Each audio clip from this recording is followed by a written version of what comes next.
Train আসার কথা হচ্ছে গিয়ে 5:55 আর এখন বাজে হচ্ছে গিয়ে 6:30। ট্রেনের খবর নাই।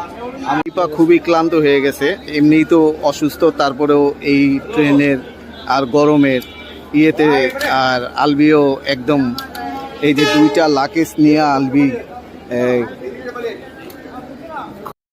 এই লাকেজগুলো নিয়ে যে ট্রেনের অপেক্ষা করা কি যে একটা কষ্টের ব্যাপার, মানে অনেক কষ্ট। এই তিনটা লাগেজ নিয়ে আমরা 1 নাম্বার থেকে 6 নাম্বার প্ল্যাটফর্মে আসছি আবার, আর এখনো ট্রেনের দেখা নাই।